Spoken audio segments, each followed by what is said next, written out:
بسم اللہ الرحمن الرحیم۔ السلام علیکم پیارے دوستو۔ کسی ملک میں ایک قانون تھا کہ وہ 1 سال بعد اپنا بادشاہ بدل لیتے۔ اس دن جو بھی سب سے پہلے شہر میں داخل ہوتا تو اسے بادشاہ منتخب کر لیتے اور اس سے پہلے والے بادشاہ کو ایک بہت ہی خطرناک اور میلوں پھیلے جنگل کے بیچوں بیچ چھوڑاتے، جہاں بیچارہ اگر درندوں سے کسی طرح اپنے آپ کو بچا لیتا تو بھوک و پیاس سے مر جاتا۔ نہ جانے کتنے ہی بادشاہ ایسے ہی سال کی بادشاہی کے بعد جنگل میں جاگ کر مر کب گئے۔ اس دفعہ شہر میں داخل ہونے والا نوجوان کسی دور دراز کے علاقے کا لگ رہا تھا۔ سب لوگوں نے آگے بڑھ کر اسے مبارک دی اور اسے بتایا کہ آپ کو اس ملک کا بادشاہ چن لیا گیا ہے، اور اسے بڑے اعزاز کے ساتھ محل میں لے گئے۔ وہ حیران بھی ہوا اور بہت خوش بھی۔ تخت پر بیٹھتے ہی اس نے پوچھا کہ مجھ سے پہلے بادشاہ کہا گیا، تو درباریوں نے اسے اس ملک کا قانون بتایا کہ ہر بادشاہ کو سال بعد جنگل میں چھوڑ دیا جاتا ہے اور نیا بادشاہ چن لیا جاتا ہے۔ یہ سنتے ہی وہ ایک دفعہ تو پریشان ہوا، لیکن پھر اس نے اپنی عقل کو استعمال کرتے ہوئے کہا کہ مجھے اس جگہ لے کر جاؤ جہاں تم بادشاہ کو چھوڑ کر آتے ہو۔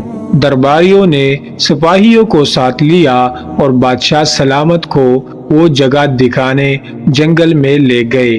بادشاہ نے اچھی طرح اس جگہ کا جائزہ لیا اور واپس آ گیا۔ اگلے دن اس نے سب سے پہلا حکم یہ دیا کہ میرے محل سے جنگل تک ایک سڑک تعمیر کی جائے اور جنگل کے بیچوں بیچ ایک خوبصورت محل تعمیر کیا جائے جہاں پر ہر قسم کی سہولت موجود ہو، اور محل کے ارد گرد خوبصورت باغ لگائے جائے۔ بادشاہ کے حکم پر عمل ہوا اور تعمیر شروع ہو گئی۔ کچھ ہی عرصہ میں سڑک اور محل بن کر تیار ہو گئے۔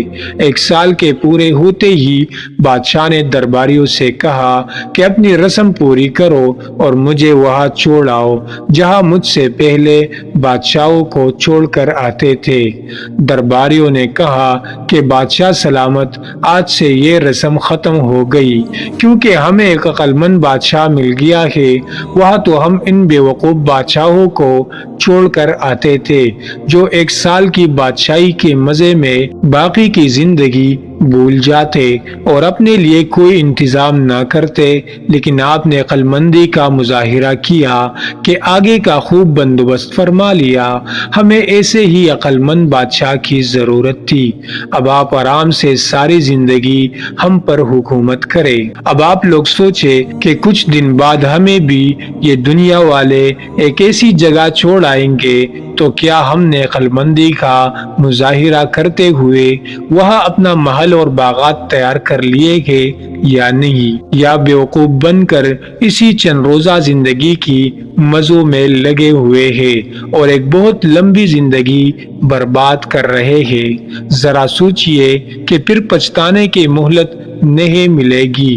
پیارے دوستو، مزید ایسی واقعات اور قصص الانبیاء کے لیے چینل کو ضرور سبسکرائب کریں۔